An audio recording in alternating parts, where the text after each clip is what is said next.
오늘은 미적분 첫 시간으로 수열의 극한을 할 거야. 글씨는 보이지? 네. 극한을 할 건데, 우선 극한의 가장 처음은 수렴과 발산이야.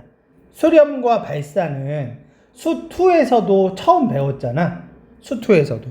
그때 크게 두 가지가 있었어. 첫 번째는 그림으로 나오는 거. 그림은 그래프잖아. 그래프 우리가 정말 많이 그려봤잖아. 그래프에서 수렴 발산은 내가 어떻게 얘기했지? 제발 따라가세요 라고 얘기했지. 그림에서는 따라가기만 하면 그게 극한이야. 따라가서 딴 거 읽지 말고 Y값을 읽어주면 끝이야. 됐어? 두 번째, 식으로 나와 있는 거 있잖아. 식으로 나와 있는 건 그냥 X값을 대입시키면 돼. 첫 번째는 X값 대입시키면 돼. 대입시키면 되는데, 대입을 시켰을 때 특수한 형태가 나오거든. 어떤 거냐? 0분의 0꼴 같은 게 나와. 아니면 무한대분의 무한대꼴 형태가 나와. 아니면 무한대 빼기 무한대 형태가 나오거나 무한대 곱하기 0 이런 형태가 나오게 된다고. 이때는 어떻게 문제를 푸는지 하나씩 봐야 돼. 근데 기본적인 형태가 이런 거 나왔을 때 기본적인 형태가 뭐냐면 분모에 유리화를 시켜준다든지 아니면 다항식이면 루트 같은 경우 다항식 아니야. 이거는 루트 같은 거 있는 게 유리화 시켜주는 거야. 그 다음에 다항식이 있으면 이건 인수분해 해주는 거야. 됐어? 그러니까 루트가 있으면 여기에서 내가 말로는 분모의 유리화라고 얘기했지만 심지어는 분자의 루트가 있잖아? 그것도 유리화 시켜주는 게 좋아. 보통 유리화 할 때는 그냥 루트가 하나 있는 거 말고 루트가 두 개 있는 게 나와. 그래서 얘는 항상 켤레복소수를 곱해서 분자 분모에 곱해서 하는 거야. 곱하기 할 때는 분자 분모에 이걸 하는 거지. 이게 분모의 유리화. 그 다음에 다항식이 나오면 인수분해. 근데 이걸 최종적으로 무슨 단계를 밟아야 되냐면 다 하고 나서 약분을 시켜주면 약분 후 X값 대입시켜주면 문제가 풀려.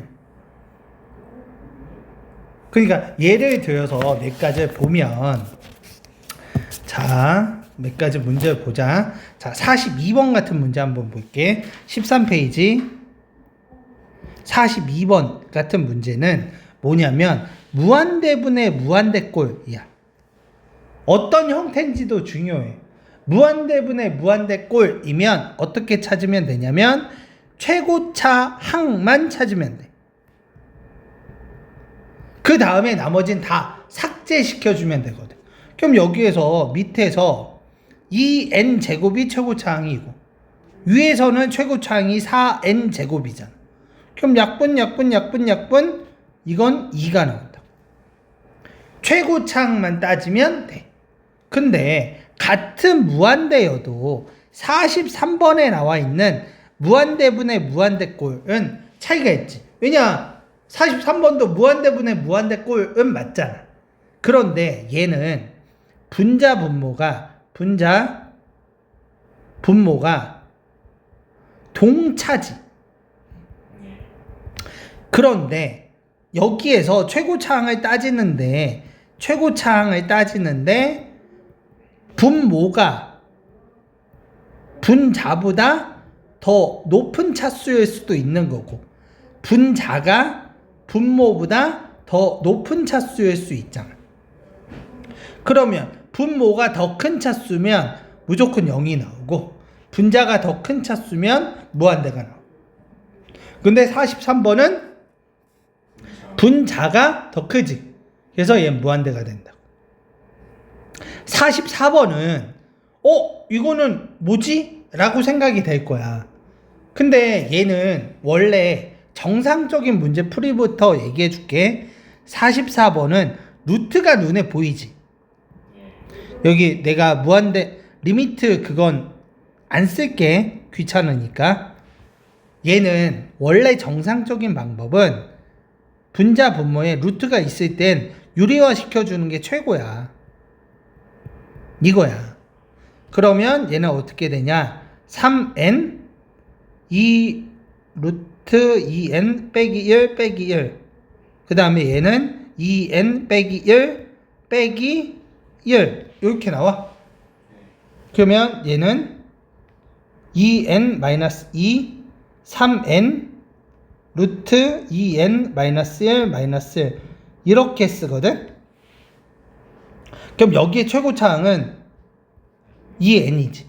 여기에 최고차항은 얘 아니고 요거야. 그러면 얘도 어차피 최고차항 아니겠지? 그럼 루트가 있는 거 루트 없는 n. 그럼 여기와 여기 차수 비교해 보면 분모가 더 크지. 그래서 얘는 빵이야. 그런데 이걸 이렇게 하지 말고 처음부터 여기에서 눈에 보인다. 여기에서 얘가 최고차항 아니지. 지워. 여기 얘도 최고차항 아니지. 지워. 그럼 여기는 n의 1차지. 얘는 n의 2분의 1차지. 그럼 n의 1차가 더 큰 거잖아. 그래서 얘는 0이라고 얘기하면 돼. 그러니까 이걸 보통 루트 값이 나오면 아까 위에서 설명했다시피 루트 값이 나오면 분자 분모에 켤레 무리근을 곱해줘. 보통은. 근데 그렇게 꼭 하려고 생각하지 말고 눈에 딱 보이면 그냥 최고차항 남기고 지워주면 돼. 이게 무한대분의 무한대꼴. 됐어? 그 다음에 무한대분의 무한대꼴 말고 무한대 빼기 무한대꼴도 있어. 이제부터 무한대 빼기 무한대꼴은 자 59번 무한대 빼기 무한대꼴은 얘는 유리화가 됐든 아니면 인수분해가 됐든 뭘 해서 약분을 시켜주면 되거든. 그러면 자 리미트 n이 무한대로 갈 때 얘는 됐고 얘는 너무나도 쉬우니까 얘는 봐봐 이건데 얘 무한대 빼기 무한대 꼴로 나온 거야. 근데 야 어차피 최고차항 아니니까 얘만 신경 쓰면 되잖아. 이게 무한대야. 이거 눈에 너무 쉽잖아. 60번도 지금 보면 마이너스 n의 제곱만 무한대잖아. 그러니까 그것만 신경 쓰면 돼. 그 다음에 61번은 이거 계산하면 마이너스 2n의 3승만 나오지. 최고차항이 얘니까. 그러니까 얘만 신경 써서 마이너스 무한대를 하면 돼. 근데 이런 게 지금 중요한 게 아니고 63번 같은 문제가 중요한 거야. 63번이 리미트 n이 무한대로 갈 때 요렇게 되는 이게 중요한 거야. 그럼 얘는 유리화 시켜주는 거야. 무한대 빼기 무한대꼴. 그럼 내가 아까 유리화 시켜줄 때 어떻게 한댔어? 분자 분모에 켤레 무리근을 곱해주면 된다고 했잖아. 됐어? 그럼 얘는 어떻게 되지? 리미트 n이 무한대로 갈 때 분모에 얘가 있고 분자는 제곱이니까 이렇게 나와. 그럼 얘 없어지지. 이제 최고차항만 남기고 다 지울게. 얘 최고차항 아니지. 얘는 n 나오지. 정확히 따지면 절대값 n이 나와. 정확히 따지면 절대값 n인데 n이 무한대, 양의 무한대로 가잖아. 그래서 얘가 n이 되는 거야. 그럼 얘는 어떻게 돼? 2n분의 3n이지. 그래서 2분의 3. 그러니까 무한대 마이너스 무한대 꼴은 유리화 시켜주면 돼. 됐어? 그 다음에 뭐 인수분해 하는 경우도 있고, 여기에 나와 있는, 이렇게 나와 있는 것들 모두 다 똑같은 거야. 이건 문제 하나하나씩 풀면서 그때 확인하면 돼. 됐어? 하여튼 그림이 나와 있으면 그래프를 따라가서 y값을 읽어주면 되고, 식이 나와 있으면 뭐 최고차항을 그거는 따라가게 하면 되고, 그 다음에 식이 나와 있으면 첫 번째 x값에 대입시키면 되는데, x값에 대입시켰을 때 무한대분의 무한대나 아니면 0분의 0이나 어떤 특수한 형태가 나오면 그걸 인수분해나 유리화나 이런 걸 시켜서 약분시켰고 다시 x값 대입시키면 끝나는 거야. 됐어? 이게 수열의 극한인 거야. 됐어? 그 다음에 수렴을 한다는 건 어떤 일정한 값에 가까이 간다는 거야. 수투에서 그건 배웠잖아. 그럼 수렴하지 않으면 무조건 발산이고. 됐어? 그건 수투에도 배웠기 때문에 그냥 얘기만 하고 넘어간다. 자, 그 다음 배워야 되는 게 극한의 성질이야. 극한의 성질이라고 얘기하는 건 리미트 n이 무한대로 갈 때 an이 알파고, 리미트 n이 무한대로 갈 때 bn이 베타라고 가정해보자고. 근데 꼭 여기에 무한대가 아니고 여기에 a가 있어도 똑같은 거야. 똑같은 거. 알겠어? n이 a로 갈 때 알파가 되고 베타가 되고 똑같은 건데, 우선 일반적으로 n이 무한대로 갈 때 생각을 해보자고.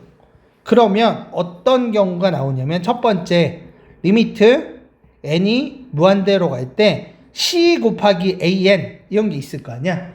c 곱하기 an. 그럼 얘는 c 알파가 되는 거야. 두 번째 리미트 n이 무한대로 갈 때 an 더하기 bn 이런 것도 있을 거 아니야. 그럼 얘는 알파 더하기 베타 하면 돼. 여기 빼기 하면 돼. 빼기. 요거 곱하기 하면 돼. 나누기 하면 돼. 단. 나누기 할 때만 생각해 줘야 돼. 나누기 할 때 리미트 n이 무한대로 갈 때 bn이 0이 안 돼야 돼. 물론 베타도 0이 안 돼야 돼. 이거 두 개만 꼭 신경 쓰면 더하거나 빼거나 곱하거나 나누거나 상수배를 하는 건 다 똑같아. 이해가? 이건 어렵지 않잖아. 이건 외울 것도 없잖아. 됐어? 그 다음에 아까 계산하는 건 위에서 얘기해줬고, 성질 중에 대소관계가 있어. 대소관계. 첫 번째 리미트 n이 무한대로 갈 때 an, 리미트 n이 무한대로 갈 때 bn 값을 알고 싶은데 an이 bn보다 항상 크거나 같아. 그러면 이거의 값이 알파고 이거의 값이 베타라고 가정했었잖아. 그러면 이 극한값도 이렇게 돼. 우선 수열 자체가 bn이 더 크면 극한을 취해도 항상 bn 값이 커. 됐어? 항상. 이게 어떤 경우냐면 이런 거야. 자, 여기에서 만약에 n 플러스 2야. 그럼 여기에서 n 플러스 3이야. 얘가 더 크지? 그럼 얘도 더 큰 거야. 근데 얘는 둘 다 무한대니까 같을 수도 있는 거야. 자, 봐봐. n분의 1이 있어? n분의 2가 있어? 그럼 n분의 2가 더 크지? 분명히. 근데 리미트 씌우면 어떻게 돼? 리미트 n이 무한대로 보내면 어떻게 돼? 0이지. 그래서 얘는 이렇게 외우는 것도 물론 중요하지만 이렇게 외우는 게 더 중요해. 이거 말고 내가 생각할 때 이렇게 외우는 게 더 중요해. an과 bn이 이렇게 돼 있을 수도 있잖아. bn이 무조건 큰 거야. 같은 거 아니야. 이거일 때도 리미트 n이 무한대로 갈 때 an과 리미트 n이 무한대로 갈 때 bn이 요렇게 되는 게 아니고 는까지 있다는 걸 꼭 기억해야 돼. 되게 중요한 거. 그래서 아까 n 플러스 2, n 플러스 3을 기억해도 되고 n분의 1, n분의 2를 기억해도 돼. 왜? 저기 리미트 미안해. 그건 네가 알아서 보면 되겠죠? 됐어? 근데 대소관계 중에 또 하나도 뭐가 있냐면 리미트 우선 an과 2 사이에 pn이 있어. pn 2 사이에 pn이 있어. 여기도 등호 없는 걸로 외우는 게 훨씬 더 좋아. 등호가 없을 때 잘 봐봐. 얘가 n분의 1이고 얘가 n분의 3이야. 얘 n분의 2일 수 있지. 그러면 이렇게 되고 end 리미트 n이 무한대로 갈 때 an과 리미트 n이 무한대로 갈 때 bn이 알파로 같으면 이거 end 이거야. 그러면 어떻게 되냐면 리미트 n이 무한대로 갈 때 pn은 알파가 된다는 거야. 그러니까 앞에서 가정한 거는 등호가 없어. 근데 그 사이의 값이 얘와 얘가 극한값이 같아. 그럼 사이에 있는 건 무조건 같을 수밖에 없다. 이게 대소관계. 그러니까 첫 번째 대소관계 이게 더 중요하지 당연히. 이게 더 중요한데 시험 문제 나오는 건 이건 너무나도 쉬우니까 이 대소관계 성질 비교하는 게 정말 많이 나. 됐어? 그래서 여기도 문제 보면 대소관계 비교하는 문제 하나만 한번 볼까? 대소관계 비교. 자, 그 82번 한번 봐봐. 18페이지 82번 보면 n분의 n-1이지. 그거 이거 극한값 취하면 1 나와? 최고차항 아니면 다 지우니까 마이너스 1 없어질 거 아니야. 됐어? 두 번째 n분의 n 플러스 2 플러스 2 없어지지. 그럼 얘 극한값도 1 나와? 그럼 앞 뒤가 1이기 때문에 가운데 an도 1 나온다는 거야. 됐어? 그런데 여기에서 문제는 더 중요한 게 나와. 어떤 거가 많이 나오냐면 76번 17페이지 76번 같은 문제가 무조건 내신에서 한 문제, 수능에서도 나올 가능성이 높은 문제야. 이건 어떻게 문제 푸냐면 리미트 n이 무한대로 갈 때 2an-1 an 플러스 1은 1이라고 해봐. 그러면 위에서 리미트 n이 무한대로 갈 때 an 값을 구하라고 하잖아. 그럼 이 값이 뭔지는 모르겠지만 이 값이 알파라는 건 알겠지. 그럼 내가 알파 값을 구하면 되는 거야. 그럼 잘 봐. 리미트를 나눠줄 수 있지. 요렇게 나눠도 문제 생겨? 안 생기지. 그 다음에 이걸 또 나눠. 리미트 n이 무한대로 갈 때 2an 빼기 리미트 n이 무한대로 갈 때 1 리미트 an 리미트 1 n이 무한대로 가는 건 안 쓸게. 그럼 얘가 알파지. 얘는 1이지. 얘는 마이너스 1이고 얘는 2알파지. 그럼 요거 계산하면 어떻게 돼? 2알파 빼기 1 알파 플러스 1은 1 나오는 거죠. 맞아? 근데 얘는 1분의 1이니까 크로스해서 곱할 수 있지. 크로스해서 곱하면 알파 플러스 1 2알파 마이너스 1 얘 이쪽 넘기면 알파는 2 끝. 이렇게 구하면 돼. 그러니까 항상 이런 문제가 나오면 이걸 bn으로 놓고 방정식을 풀어도 돼. bn 값을 내가 구하면 되는 거잖아. bn 값. 그럼 얘는 어떻게 구하냐면 요걸 물론 이렇게 구해도 되고 이걸 정리하는 거야. 이걸 bn으로 놔. 맞아? 요게 근데 bn은 1이지. 그러면 요걸 정리하면 얘는 1분의 이거니까 이거 곱하면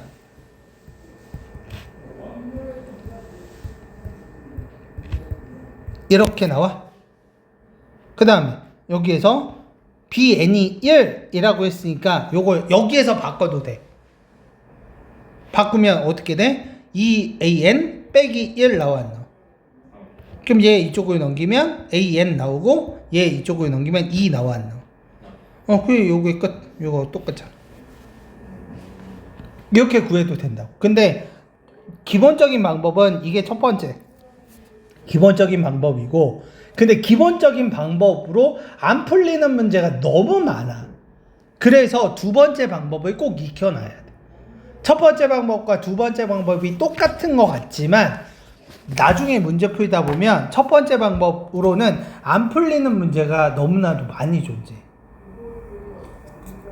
됐어? 그 다음 지금까지 안 배운 거지만 우리는 우리는 수원 시간에 다 배웠던 마지막 내용이 뭐냐면 수열의 극한을 배울 거야. 특히 그냥 등차 수열 극한 아니고 등비 수열의 극한을 배울 거야. 그러면 잘 봐봐. 등비 수열은 어떻게 써지지? 첫째 항 곱하기 등비의 n-1승이라고 적을 수 있어. 등비수열. 이건 기본적인 형태잖아. 그래서 두 가지 꼭 등비수열에서 알아야 되는 게 첫 번째 항, 그 다음에 공비를 알고 있어야지. 공비 기본적인 형태는 우리 영상 찍어 놓은 거 있으니까 그거 다시 봐. 알지? 찍어 놓은 거 있다. 기억 못하지 또? 기억하죠? 그거 한 거 있으니까 그거 보다가 모르는 거 질문하면 돼. 근데 이게 어떻게 되는지가 더 중요해. 어떻게 되냐면 첫 번째 R값이 1보다 크다고 생각해봐. R값이 1보다 크다면 예를 들어서 R값이 2야. 그러면 얘는 어떻게 돼? AN은 A 곱하기 2의 n-1승이지. 지수함수잖아. n값이 무한대로 가면 얘는 리미트 n이 무한대로 가면 an은 무한대 나왔나. 그러니까 r값이 1보다 크면 an은 무한대로 간다는 거야. 됐어? 두 번째, r값이 1일 수 있지. 그럼 얘는 어떻게 돼? an은 a 곱하기 1의 n-1승이지. n-1의 1의 n-1승은 얼마? 1이지. 그럼 얘 a잖아. 그럼 리미트 n이 무한대로 갈 때 an은 a 나와. 이렇게. 자, 세 번째. r값이 1과 -1 사이에 있다고 생각해봐. 그럼 잘 봐. r이 -1과 1 사이에 있으면 얘로 2분의 1이라고 해보죠. r값을. 그럼 얘는 2분의 1의 n-1승이지. 그럼 리미트 n이 무한대로 가면 얘는 얼마가 될까? 취소함수 n을 무한대로 보내봐. 0으로 되지 않아? 그게 왜 그렇게 되냐면 A값이 0과 1 사이에 있으니, 아니 R값이 0과 1 사이에 있으니까 그런 거잖아. 2분의 1도 0과 1 사이에 있는 거잖아. 그럼 그게 0이 되냐고. 0이 돼요? 0으로 가는 거죠? 요렇게 되는 거잖아. 근데 0이 되는 건 알죠? 내가 얘기했잖아. 따라가면서 Y값을 읽어주면 된다고. 이걸 따라가는데 한없이 가까워지잖아. 한없이 가까워지면 0이라고. 너 n분의 1도 생각해봐. n분의 1도 한없이 가까워지면 0이 되잖아. 뚫고 지나가지 않잖아. 뚫고 지나가? 뚫고 마이너스 쪽으로 빠져 안 빠져? 안 빠지죠. 안 빠져. 그게 0이야. 이해가 안 가? 됐어? 그래서 얘는 0이 나온다고. 네. 네 번째, 마이너스 1일 경우가 있겠지. R값이 마이너스 1이면 얘는 어떻게 되냐? A, 마이너스 A, A, 마이너스 A, A, 마이너스 A 이런 식의 수열이 나와한다. R값이 마이너스 1이니까 그럼 얘는 발산한다. 수렴하는 거 아니잖아. 얘는 발산인데 더 정확히 따지면 진동하는 발산이잖아. 이거잖아.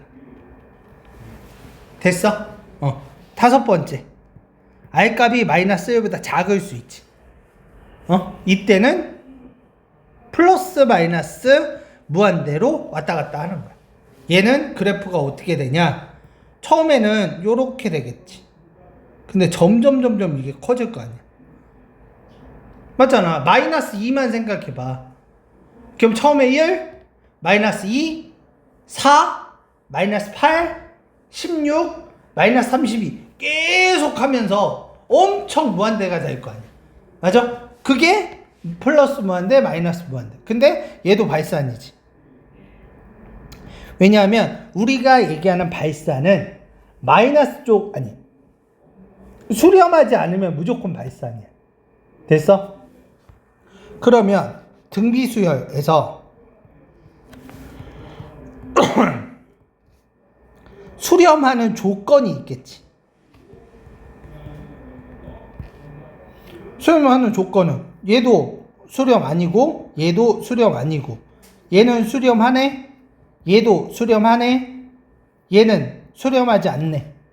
그럼 수렴하는 조건을 따지면 R값이 1과 마이너스 1 사이에 있을 때 수렴한다고 보면 돼. 됐어? 근데 다음 시간에 할 거야. 지금 할 건 아니고 다음 시간엔 뭘 할 거냐면 등비수열의